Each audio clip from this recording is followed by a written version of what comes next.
Bonjour, je suis très contente de vous revoir aujourd'hui.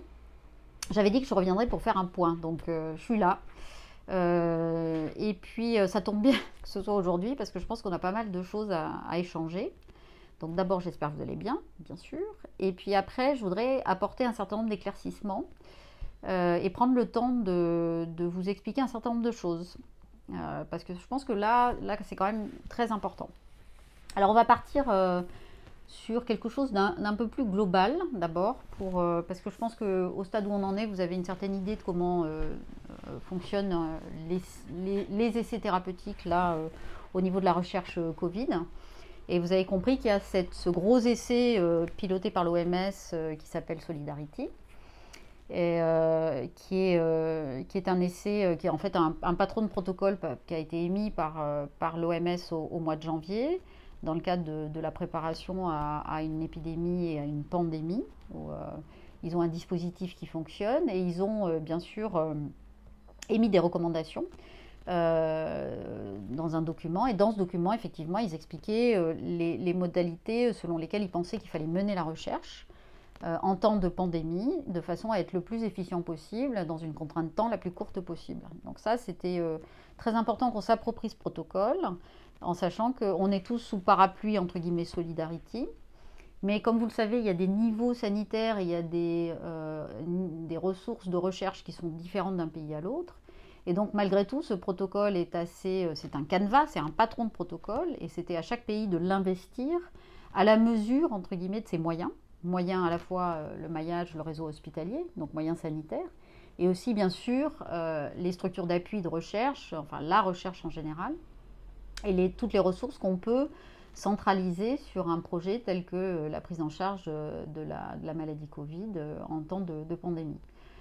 Donc c'est comme ça qu'on aboutit à Discovery, en fait, qu'on arrive à... Qu'est-ce que c'est que Discovery? Discovery, c'est une émanation du protocole de Solidarity, avec bien sûr des particularités qui sont liées à notre pays, c'est-à-dire un très beau et un très efficient maillage hospitalier, avec une expertise qui est très élevée et une capacité d'organisation qui est très importante, et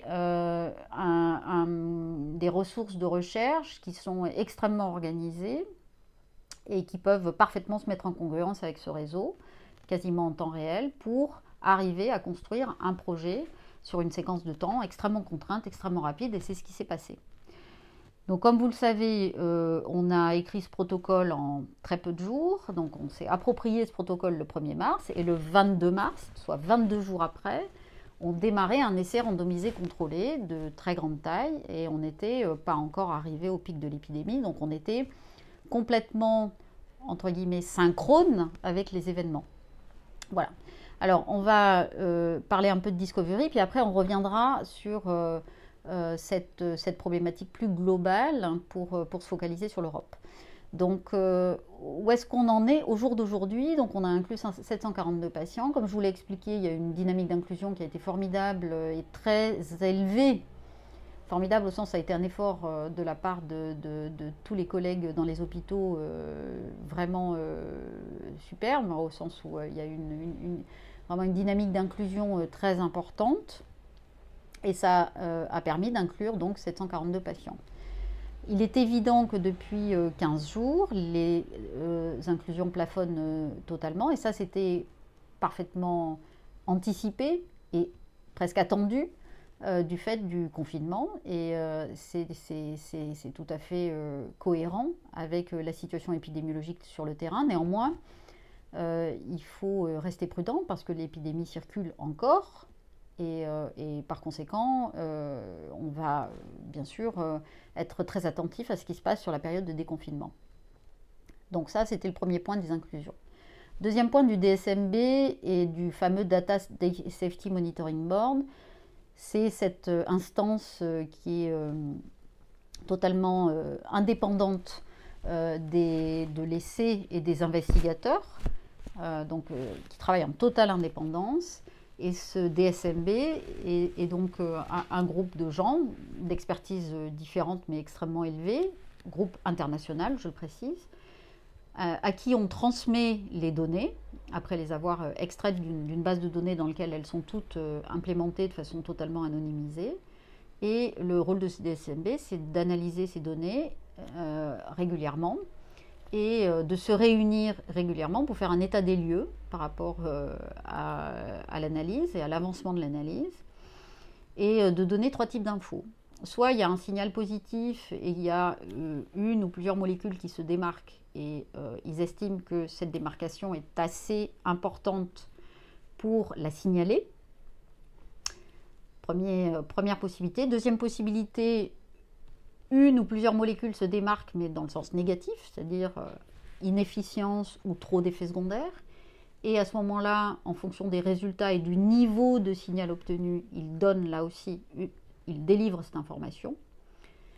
Troisièmement, il n'y a pas de signal, ou le signal n'est pas assez important pour pouvoir conclure. Et à ce moment-là, la plupart du temps, il donne la consigne de continuer à inclure des patients pour, bien sûr, augmenter la volumétrie des données.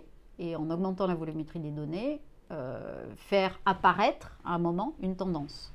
Une tendance est ce qu'on appelle ultimement un résultat, puisqu'on n'en est pas tout à fait là, puisqu'on en est à analyser pour l'instant des tendances, en espérant effectivement d'atteindre un chiffre critique à un moment qui nous permette d'avoir un résultat.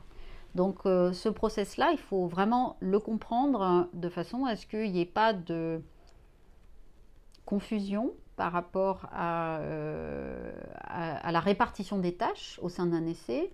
Les investigateurs sont là pour inclure les patients dans le protocole, suivre les patients, suivre le protocole de façon à ce que toutes les données soient intégrées dans la base. Donc ça, c'est un travail énorme de synchronisation, d'organisation, logistique, médicale, avec beaucoup de gens qui travaillent autour du patient. Et après, le DSMB, c'est un comité totalement indépendant et c'est eux qui ont la maîtrise, entre guillemets, de tout ce qui est l'analyse et la divulgation des résultats, en sachant que cette divulgation n'est pas publique, elle est rendue aux investigateurs de l'essai quand ils estiment que ces résultats sont fiables. Alors, ça, c'est des points qui sont très importants. Donc, voilà. Un autre point sur lequel je voudrais échanger avec vous, c'est vous reparler un peu de l'Europe. Et ça, c'est aussi très important parce qu'on peut voir, comme disait ma grand-mère, la chaussette à l'envers ou la chaussette à l'endroit.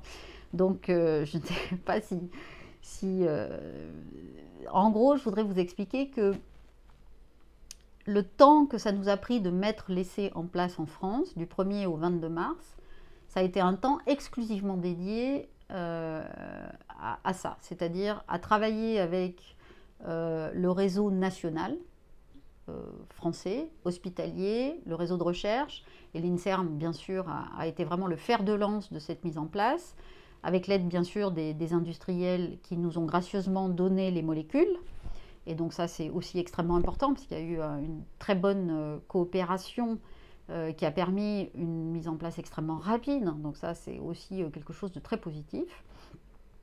Et le temps qu'il a fallu pour mettre en place cet essai en France, ça a été un temps qui n'a été dédié qu'à ça. Après, bien sûr, on a donné l'impulsion. L'impulsion, elle a été importante. Et donc, il a fallu porter cette première impulsion d'inclusion, cette masse d'inclusion. Et donc, c'est là aussi où l'INSERM a eu un rôle absolument critique, dans la mesure où l'INSERM, mais pas que l'INSERM, mais aussi la NRS et un certain nombre d'autres instances, toutes les directions de recherche clinique dans les hôpitaux, ont mis en place un dispositif qui permet de suivre le rythme des inclusions qui a été très élevé.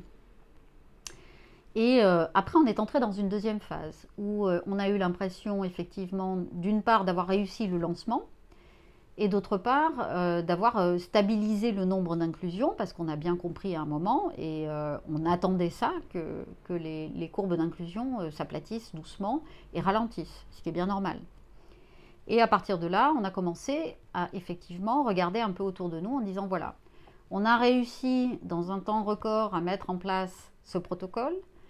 Ce qui est important, c'est que dans l'essai Solidarité et dans l'essai Discovery, par contre, on a tous exactement les mêmes thérapeutiques. En revanche, comme on a des structures sanitaires différentes d'un pays à l'autre, nous, on a pu mettre en place ça, c'est-à-dire un suivi assez rapproché, très rapproché même à plein de niveaux, notamment au niveau virologique, au niveau biologique, au niveau du dosage des médicaments, au niveau du suivi de la tolérance des médicaments, ce qu'on appelle la pharmacovigilance, tout ça. On a vraiment un suivi qui est très serré du patient. Et ça, pour nous, c'est très important parce que beaucoup de ces molécules, et notamment une, on ne la connaît absolument pas, et donc on a vraiment besoin de ces informations-là. Et donc, à partir de là, on a commencé à essayer de proposer qu'on puisse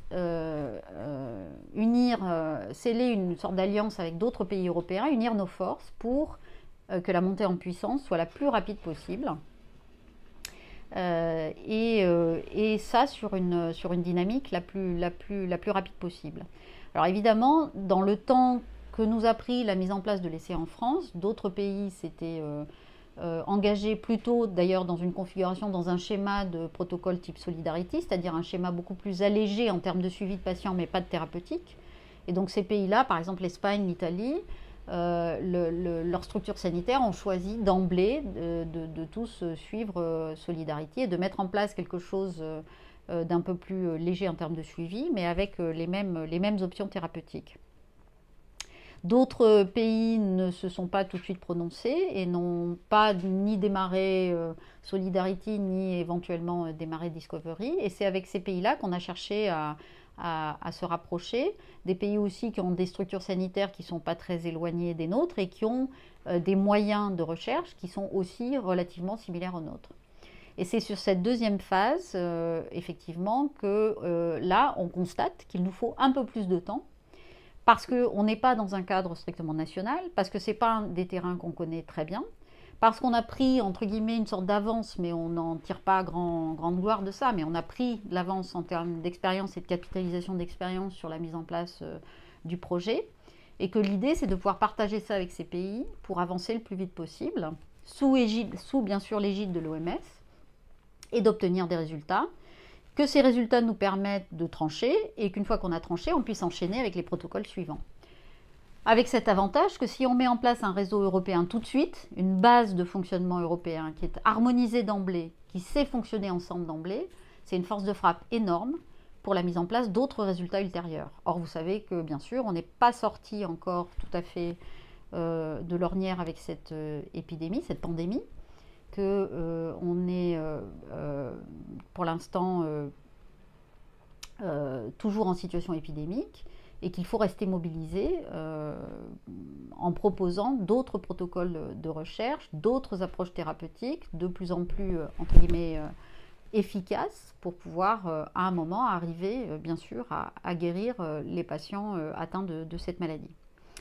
Donc, en pratique, pour synthétiser un peu, deux dynamiques temporelles complètement différentes. Première dynamique, la France, la mise en charge, la montée en puissance, avec quelque chose qui s'enchaîne à séquence extrêmement rapide, beaucoup plus rapide que ce qu'on peut faire habituellement. Et puis une fois qu'on a consolidé cette situation en France, on a commencé à comprendre que pour pouvoir se mettre en synergie, potentialiser nos forces avec d'autres pays européens, finalement la dynamique, la contrainte temporelle dans laquelle on était beaucoup plus longue.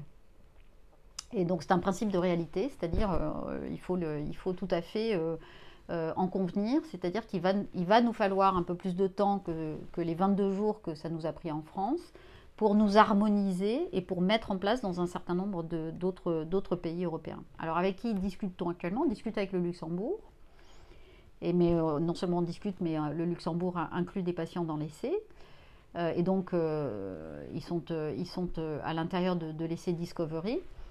Et puis on discute activement actuellement avec l'Allemagne, avec le Portugal, avec l'Autriche et avec des gros centres en Belgique et notamment à Bruxelles. Voilà. Et donc l'idée, c'est qu'à un moment, on puisse avoir totalement réglé les problèmes d'harmonisation. Et ça, je peux vous assurer que l'INSERM travaille d'arrache-pied là-dessus avec une efficacité remarquable, qu'il y a eu un certain nombre d'avancées puis de reculs parce qu'on s'est aperçu que telle ou telle chose était un petit peu plus compliquée et que par conséquent, petit à petit, on avance et l'idée, c'est qu'on arrive à mettre en place ce réseau parce que ce n'est pas qu'une question de l'essai Discovery, c'est surtout la mise en place d'un réseau qui permette à terme de travailler tous ensemble sur des séquences temps extrêmement rapides et de mettre en place, peut-être piloté par un autre pays, ça peut être l'Allemagne qui pilote cette fois-ci, ça peut être le Portugal qui pilote une autre fois, ça peut être la Belgique qui pilote encore une autre fois.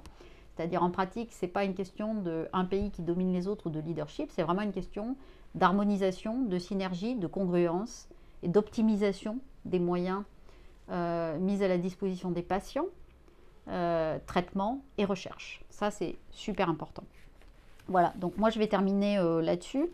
J'avais pris des petites notes sur des petits brouillons, donc j'avais pas grand chose de plus à vous expliquer, en sachant que par contre ce qui sera important, c'est que je puisse revenir vers vous, parce que je pense qu'il est important de pouvoir expliquer au fur et à mesure. Et aussi, j'espère que vous avez compris qu'on a quand même fait quelque chose d'assez exceptionnel dans le courant du mois de mars, et que c'est peut-être ça qu'il faut retenir, et c'est surtout ça qu'il faut retenir, c'est-à-dire qu'on a été en capacité de se mobiliser, on a été en capacité de monter un projet de recherche extrêmement challenging qui a inclus, et c'est celui qui a inclus le plus actuellement sur toute la communauté européenne, et qui a pour ambition de pouvoir créer un réseau qui nous permette de travailler mieux et beaucoup plus vite ensemble. Et donc ça, c'est vraiment pour moi quelque chose d'extrêmement important. Donc je reviendrai vers vous, et d'ici là, prenez soin de vous. Merci.